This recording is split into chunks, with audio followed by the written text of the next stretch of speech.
Thank you for joining us today. My name is Bridget Myers, and I am the Director of Teaching and Learning Hubs for the North Carolina Student Success Center. I also am a faculty member, math faculty at Stanley Community College. And the way I got mixed in with CCRG is that I lead the professional development for high school teachers and the LEA administrators across the state. And as a part of that, we need to be able to access those CCRG tier test scores at the community colleges. So we have been working for a very long time on this process, and we are excited to tell you more about it today on how you will obtain these tier test scores and what they mean for our students. I have looked in Patrick Holyfield. He is the Dean of Enrollment Management at Stanley Community College. And he's my go-to. He knows everything about colleague. He answers all my questions. So I reached out to him, and he is going to help us today with this training. And if you have questions, we can take some of those at the end. And also, Patrick's going to have some office hours. So if you have questions that you want to talk with him one-on-one, he's going to tell you more about that at the end. So thank you for joining us today. Patrick, it's all yours. Before Patrick gets started, hey everyone, this is Monty. Could you please put your mics on mute if you're not speaking? If you need to speak, just unmute yourself. If a phone call rings, please put it on mute instead of hold so we get the background music, because I hear people right now in the background. Thank you. Thank you for that. Thank you for that introduction, Bridget, and for that interruption, Monty. You're so welcome. I'll go ahead and get started. My name is Patrick Holyfield. I'm the Dean of Enrollment Management at Stanley Community College, like Bridget said.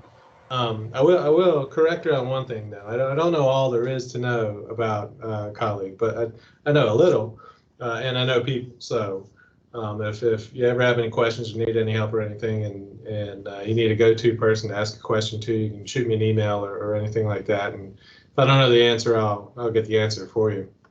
And if it's something that you want to complain to me about, then I'll also complain about that with you. So if you need anything, like I said, just let me know. Today we're going to be talking about CCRG, which is the Career and College Ready Graduate Program. Some of you may have heard it called CCRG before in the past. That's actually an acronym. It's just hard to say two C's back to back. So CCRG was what it was coined as kind of an inside joke to some of us. But today we're going to go over just a little bit. I'll give you a little bit of a history on it, where it comes from and all that, and then we'll go into the actual score report and entering that information in the system. There'll be some good information in here in case I bore you to sleep, or in case you want to look up some information later on your own. You'll be able to get that information as well. So first of all, I'll get started with what is CCRG. And I will go ahead and say, if you find a typo in my presentation, you'll have to blame Bridget for that, because neither of us are English majors. So we both read through it, and if there's any issues or anything like that, then you can blame Bridget. So essentially, the College and Career Ready Graduate Program was a state legislative partnership between us, the community college system, and Department of Instruction to be able to assist those high school students in better preparing them for community college. More so importantly, to be able to exempt them out of developmental courses once they arrive at the community college. And so it targeted a set of students that were, upon graduation, going to need to take transition courses. And this allowed them the opportunity to no longer have to take those transition courses when they come to the community college. They can A, go straight into a gateway, or B, go into a gateway with co-requisite. If you have any questions, please put those in the chat. I actually can't see the chat because of the way that the presentation runs, so we'll be able to tackle those close to the end, or if it's something that's urgent and burning, you can unmute yourself and interrupt me.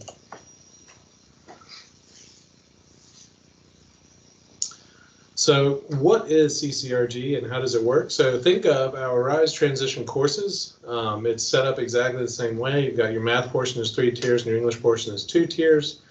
Students within that course must make at least a score of 80 on the tests and the individual pieces in order to earn credit. Now, you might be thinking, wait, Patrick, isn't that 70? No, it is not 70. It is 80 because it's aligned with the course and not the placement test. Now, let's flip that around a little bit. Similar to the RISE placement test, students must earn that score of 80 before progressing on to the next tier of the course. So let's say they're in the math portion of the course and they're taking the first test in there for tier 1 and they make a 60, they shouldn't be moving forward. Now, does that mean that they didn't? It's very important to monitor those results, whoever's processing those scores, to make sure that the lowest tier, if there's more than one tier, the lowest tier has at least 80 in it before you're awarding that credit for the second tier. And whenever I show you the information for the documentation, you'll be able to see that there are ways in which to record those wackadoodle scores, and so that you can still see that they had the score, but it didn't award any non-course credit. This is going to work very similar to all other tests and non-course credit awarding that we've done in the past, in that you'll use TSUM, you'll enter in a code, and then it awards the credit. But before we go much further, I did want to let everyone know there is some training material available in the on-demand training within the service portal. So whenever you go to the service portal, be sure to log in. If you don't have access to the service portal, it's very easy. You just click on the self-registration and you'll be able to fill that out and get access.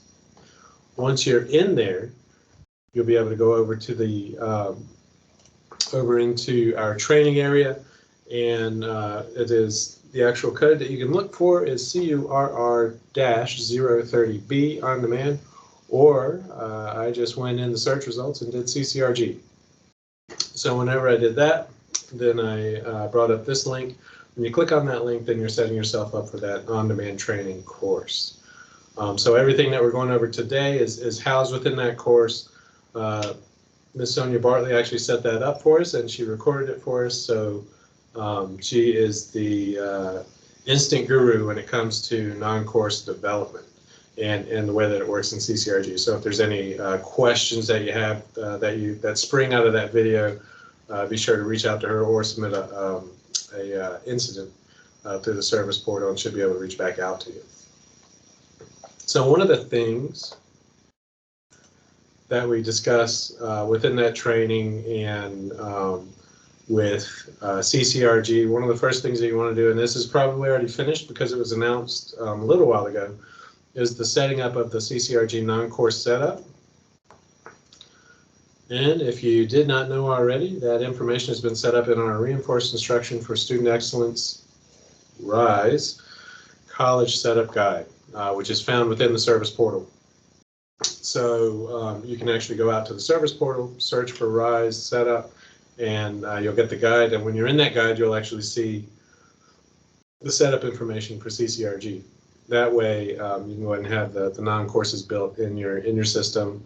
Like I said, if they haven't already, the information's been out for a little while, so that you can begin awarding credit. So once that's all set up in there, then you're going to be asking yourself, how do I get those score results? The score results, Patrick. Well, you're going to gain some access to the test scores. Guess what? Where? In the service portal. So it's going to act exactly the same way as before.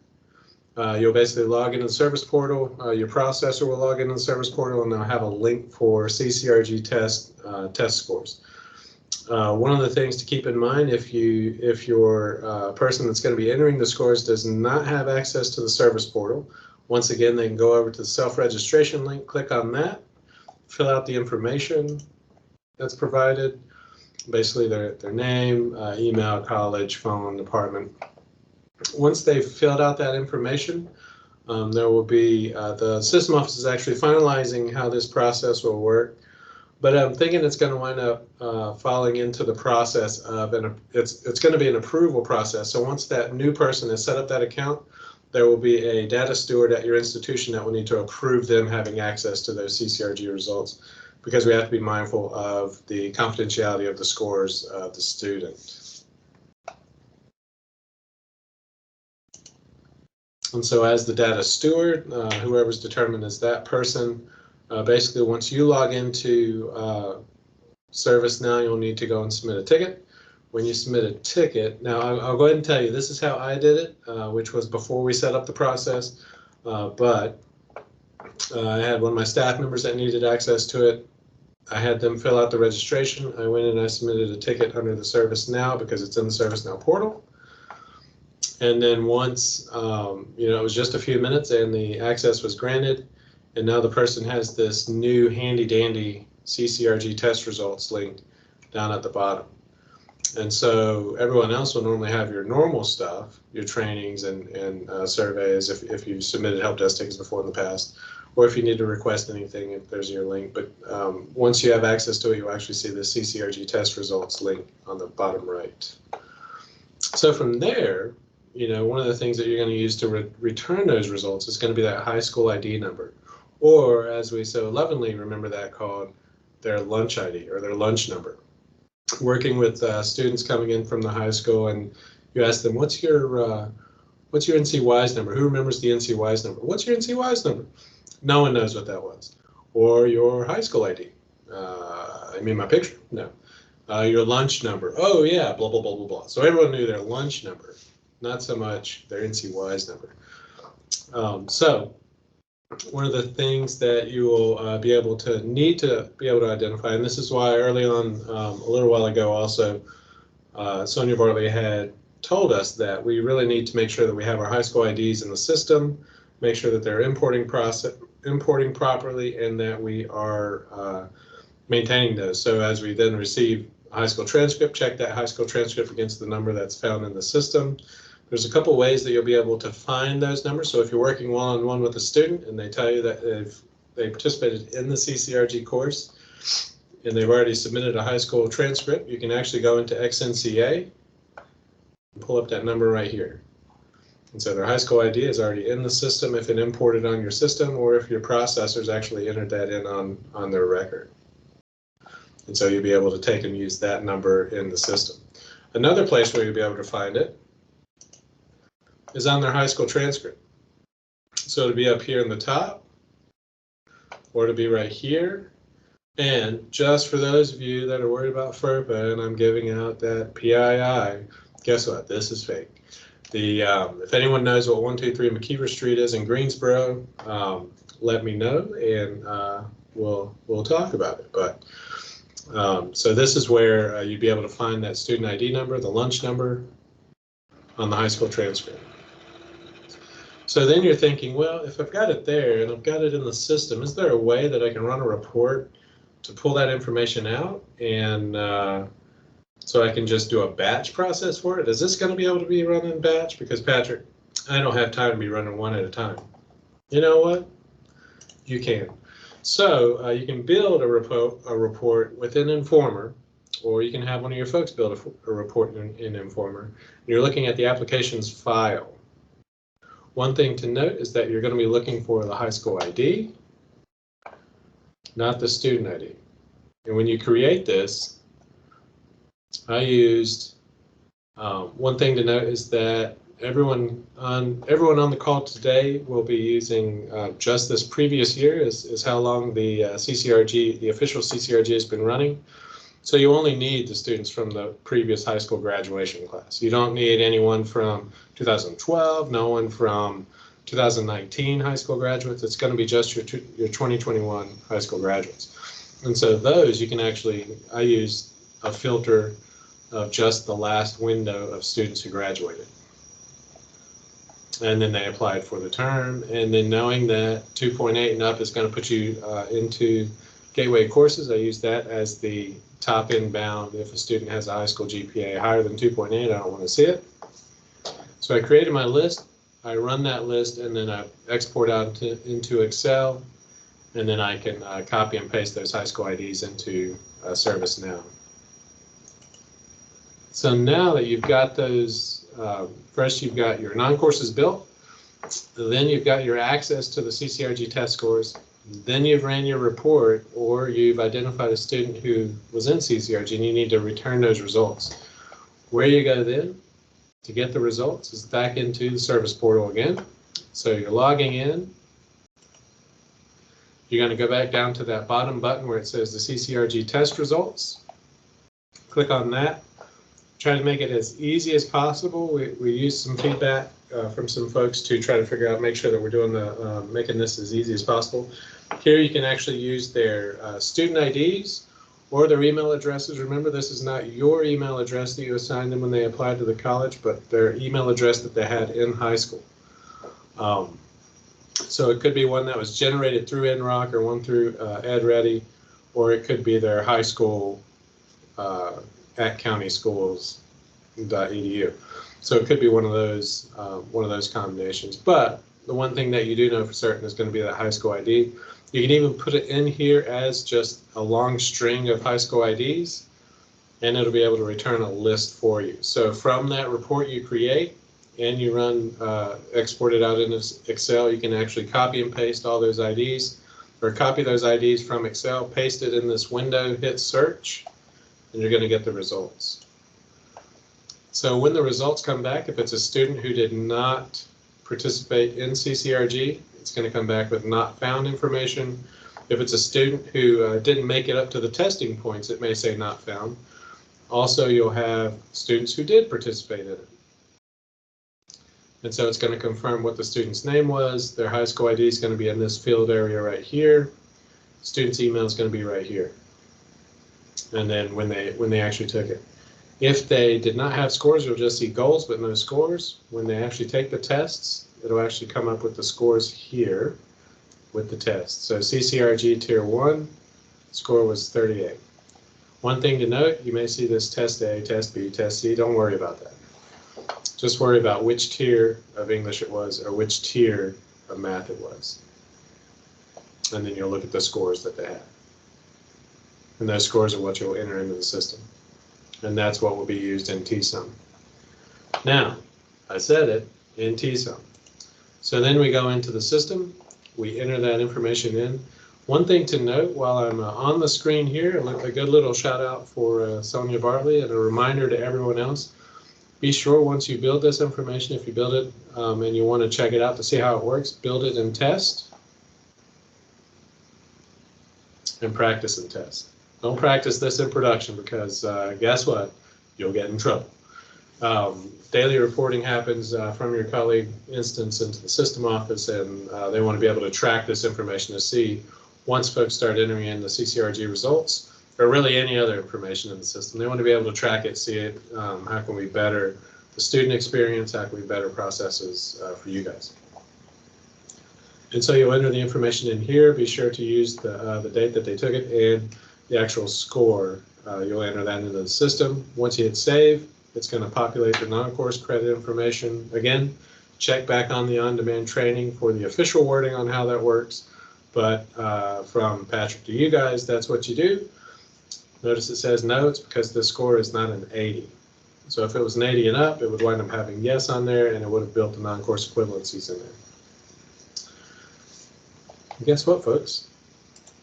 It's just as easy as that. Now, if you have more questions or you're in the process of building it in the system and you want to make sure that you're doing the right thing, I'm going to be offering some CCRG office hours on Monday, August 2nd, Wednesday, August 4th, and August 5th, that Thursday. It's all going to be at lunchtime, 12 to 1 on each of those days.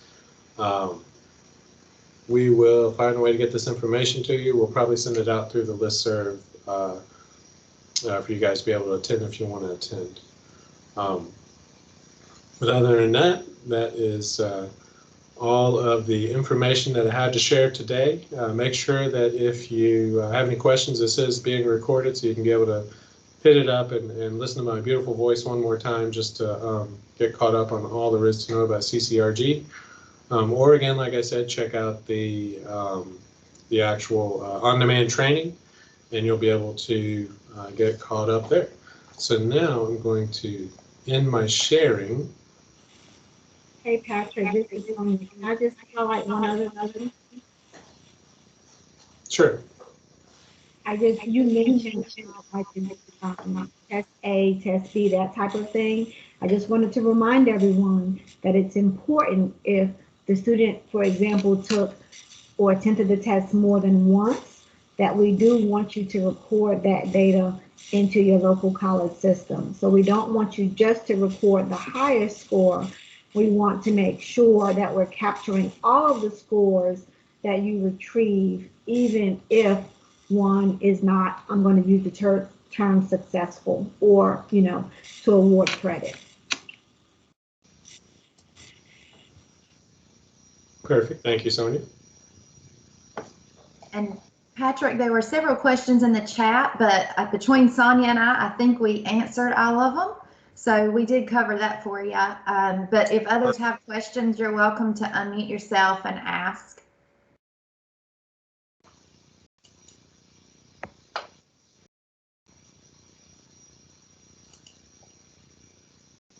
Let's see, in the chat, I'll see if I can add add those Zoom links for you guys. How about that? Just don't click on it now, because if you click on it now, I'm not going to be there, and it's just going to send me this email saying people are signing into your Zoom session. And Patrick, they would like you to share your informal report that you use to identify the students. So if you didn't mind sharing that, then they thought that would be helpful. Okay.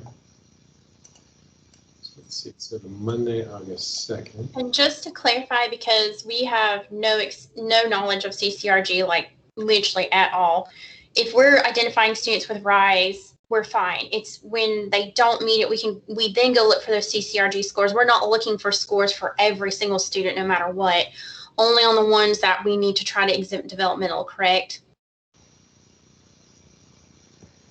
I would say yes. Wait, say that again. So we can still identify students to exempt placement testing with RISE, with their GPA and whatnot. But if we have a student who maybe does not exempt it or test into those correct classes, then we can go look at their CCRG scores in the portal to try to exempt them that way. So basically, with all the transcripts we get in every single day, we're not trying to look at every single one in the portal, only the ones that we need to really get out of the developmental. Correct. Correct. Now, if you're doing it up front, if you're front loading those scores before you meet with the student, then like I said, if you're running that report process, then it's easier if you just go ahead and enter the information in instead of going all the way through and trying to see, so this student has XYZ, so no scores. This student has this, no scores. Or this student doesn't have anything in stack, so let's add the score. So it just depends on how you want to process it. I would say make it as easy as possible for you guys. They are tracking the data, so you want to make sure that everything is in there so that you can, so they have good data to be able to make some informed decisions. But yeah, I would say depends on how your process is with working with a student or working with the data and processing everything. And so we are not getting rid of looking at their unweighted GPAs. Like, let's say that we want that to be the first step. We can still do that, right? Sure. Okay, thank you. It's another measure that you can use in order to place the student. Okay, having options then. Yeah, no different than the SAT, ACT. Got ya. Okay, thank you. Yep. And I put those dates in the chat, the Zooms. I have a question that may or may not be relevant to this session, but it reminded me when I heard the last question. I think for some of us, we didn't really realize that SURGE was moving forward. But we had talked about it, but then it just sort of went away, and then suddenly it was here. And so, like, the only way I found out is my son got a letter asking if he was interested in participating in SURGE, and it talked about Surrey Community College will accept these credits. And I was like, oh, wow, as the dean of this office, I didn't even know that. So how are you all working with your high schools? I guess, what does that piece look like, or is that for another day and another discussion? Well, so it's not really, there is no responsibility with the community college to work with the high schools. because like we are the community college system, we are doing the training for the high schools, but you could have students that come to Surrey Community College that didn't take CCRG in Surrey County. So you could have students coming from anywhere. And so this portal that you're using where you're obtaining these tier test scores would work for any student that did CCR anywhere in North Carolina. So there's nothing that you need to be doing with your local high schools. So you'll put their, whatever your student's ID number is, you'll put it in there, and then you'll get their CCRG tier test scores. I guess, is anybody using this for potential recruitment purposes? Like particularly when they do mention in the email a particular community college. Right. Obviously the community college is then going to get calls. Well, we just got this, because maybe the parents don't understand there's that differentiation between the high school or the community college. Mm-hmm. They just see that, oh, these credits will transfer to Surrey. So I guess I'm just wondering if there's any of that goes on with discussion with the students, with your maybe career coaches or something like that. Well, the one thing as far as pulling the data, and I mean, I think you're right. Like this could be a great way to use as outreach to contact students and to recruit them to come to our colleges. But we are not allowed to access the test scores for a student until after they have applied at our college. So it's, we're not really able to go pull test scores until you have that student ID number. So I don't know how you could actually use this as recruitment because the student has not applied yet until before you have their scores. Does that make sense? Yes. Yeah. I think I'm just I was so lost at one point with this. So this has been very helpful. And like I said, I wasn't sure that my questions even pertain to this conversation, but no, that was helpful.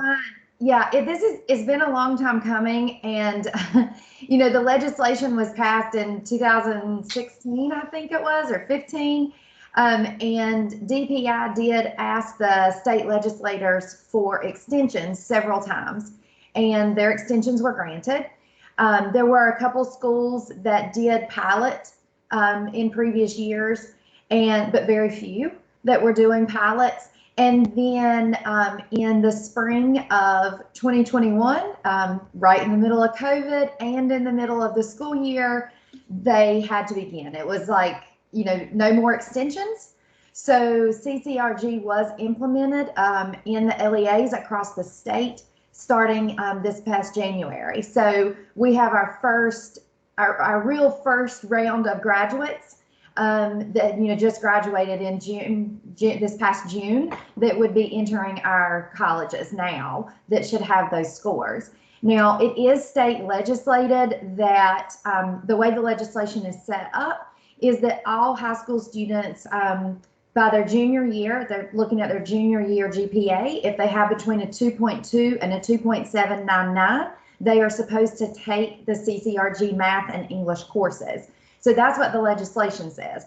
As you can imagine, implementing this in the middle of the year, spring semester, when the students had already been through fall semester, and with COVID going on, not all students who fell in that GPA range actually took these courses. There was just a lot going on. So the schools were told, do the best you can. This is an excellent opportunity for students. So, try to offer it to as many students as you can. But with all of those things going on and remote learning, it was a lot. So there are several thousands of students out there who have completed some of the tiers that we do need to give them that credit when they come to our colleges. But we should see an increase in the number of CCRG students over the next few years as this program progresses. Thank you. That was very helpful. Thank you. Sure. I'll be happy to answer anything like that. No, I think just for me, I needed a refresher on everything CCRG related. Sure. And I'll put my email in the chat So if you have just general CCRG questions, feel free to reach out to me and I'll be happy to help. I can't help as much with the tech stuff that I had Patrick do today, but general information I'll be happy to help with. So I'll put that in the chat for everyone. Bridget, just to confirm, I had responded to a question in the chat, but this is only, CCRG was only participated in the actual school settings, correct? None of the private schools or homeschools, just the DPI institutions? Correct. Yes. Yes. And the charter schools are not required to do it, but they do have that option. And I actually don't have a list of exactly which schools participated. That's all information that DPI has access to. Like I said, due to FERPA, we at the community college are only able to get data for the students once they apply to us. So as far as knowing all the background data and exactly what's going on with this program, we don't have all of that data. We just are able to track things that happen in conjunction with the community college system. So another quick thing on there, we were asked to kind of go over the data steward, what does that mean, the data steward process, and then how to gain access into the ServiceNow portal for those folks who don't currently have access in the service portal. So one of the things, let's see, I can go back and share my screen again. Let's see if I can do that correctly. And I believe it's that one. Yep. All right. So let me go back to. So what you would need to do is, all right, so the easiest thing, what I always tell people whenever they try, what is the service portal? How do I get to ServiceNow? I always tell people to go and go to Google or just type in your top bar. Many people don't know that you can just type in your type bar to search, but type in the type URL bar and type in, I always do NCCCS and then space and then ServiceNow. One of the links that's going to pop up, it's probably going to be the second or third link because there's some ads in there that you don't want to click, but the second or third link is going to wind up saying the service portal for North Carolina community colleges or some verbiage like that. When you click on that, it's going to bring you to this screen. Once you're on this screen, and if the person does not have access, they'll click on this self-registration button. And the next thing they'll see when they do that is going to be this information here that they have to fill in. So it's going to include their name, their first name, their last name, their email, and the college that they're at. Using that information, the data steward will be notified of this person submitting this information for CCRG. And then that data steward will have to go in and approve that person to have access to the CCRG test results. Once they have access to those test results, then they're going to see the information on that screen. Right here, they'll see the button here once everything's been approved all the way through the process. If they don't see that, then you can check with the system office through a ServiceNow or a ServiceNow help desk ticket, or check with your data steward at your institution. You can check with your system administrator, your registrar. I know many of us have data stewards also for the system office within our IR department. So they may be able to drive it in the right direction, but I believe we settled on the system administrator at your institution and your registrar as being your data steward to approve the request when it comes through for you to have access to CCRG test results. And Patrick, I believe Sheila is on the line today, Sheila or Sarah, to demonstrate what that change will look like in ServiceNow. Sheila, Sure. Yeah. Dr. Yes, we're here. Thank you. If she is. How the data steward will add another user.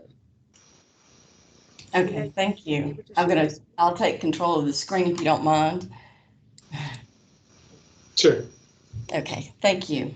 So request for granting access to the test scores for the CCRG should be submitted by the data stewards at each college. So the designated data steward will be the only ones that will have access to this link that I'm about to share with you. So whenever a data steward is ready to request access for users, they will log into the portal, they will click request something. And here they will go to the category list. At the very bottom, they will select user accounts. Once they select user accounts, they will click here on the EdReady access request. At the very bottom. Now, when the data steward is logged in, all this information is going to be pulled in based on the user. So they don't have to fill this in. This will automatically be populated for them. All they need to do is enter their title here. Sorry.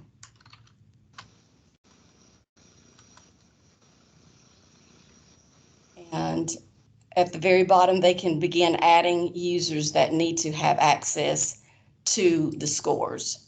So they would just simply click add, go in here and find their users. And this is after the person has created that account. So This is after they, yes, if they are not users already in ServiceNow, they will not be able to make that request for that user, not until they are registered in ServiceNow. So then they can go in here and add as many users as they need to have access to the scores, and then they submit that. Once that information is submitted, they will receive an email to let them know, a notification to let them know that their request has been submitted. Then that request will come to our team. We will grant access, and then we will notify when we have granted that access to the user. And we will let you and the user know that access has been granted.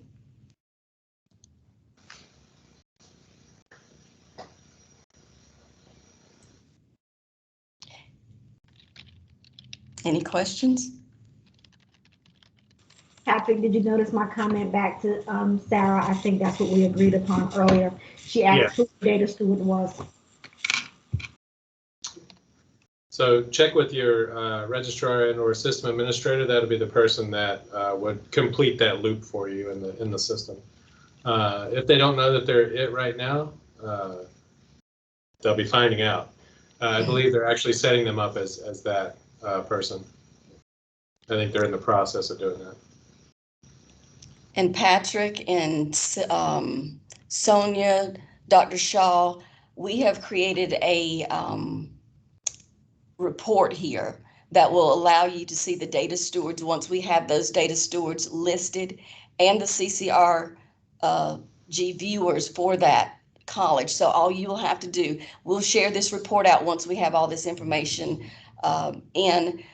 All you have to do is select the college that you're needing to know that information about, and it will generate the data steward here at the top and then all the viewers at the bottom. That's perfect. Great. Thank you. Quick note for everyone that Gwen brought up. When you're logging in, let's say you haven't logged into the service portal in a while. One of the things that's changed over time is those buttons. If you'll notice on mine, it had the whenever I had my view of it, it had said the reset password. One thing that it has on there is you want to make sure that you click use internal login. Unless you're from, she mentioned there, GTCC, Piedmont, Roanoke, Shawan, and the system office. Not sure why they get special privileges, but everyone else, you're going to have to go and click on internal user, and then it's going to change. You'll see the screen shift just a little bit, and then you'll use your username and your password to log into it. Correct. And Patrick, they have special privileges because they use ServiceNow at their college for incident management and all, so they're connected with their Active Directories.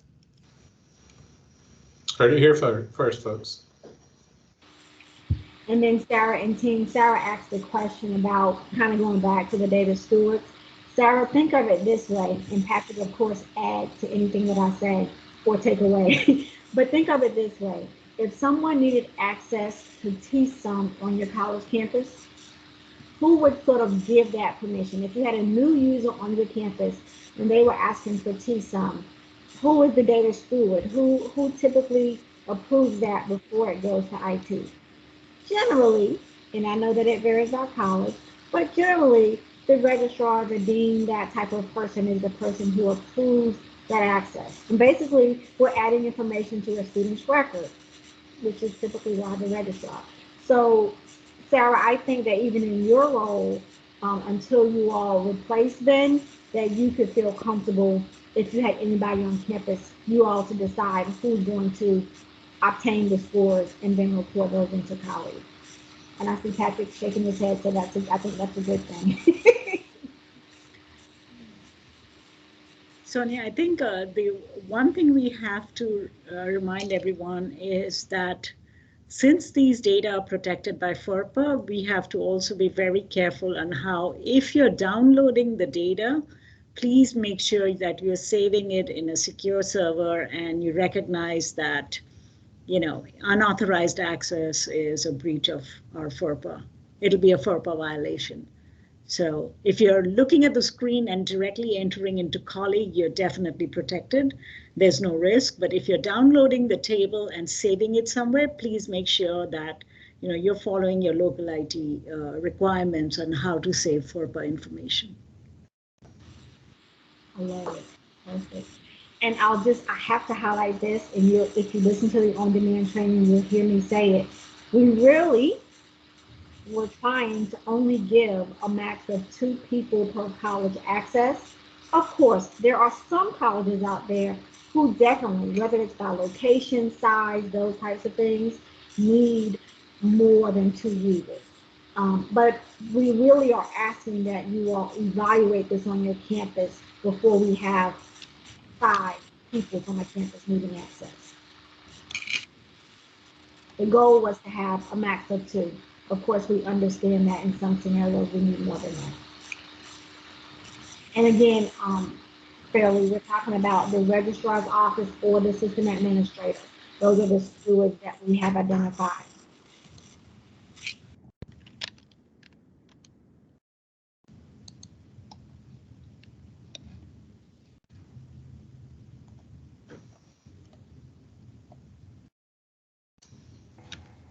All right, any other questions?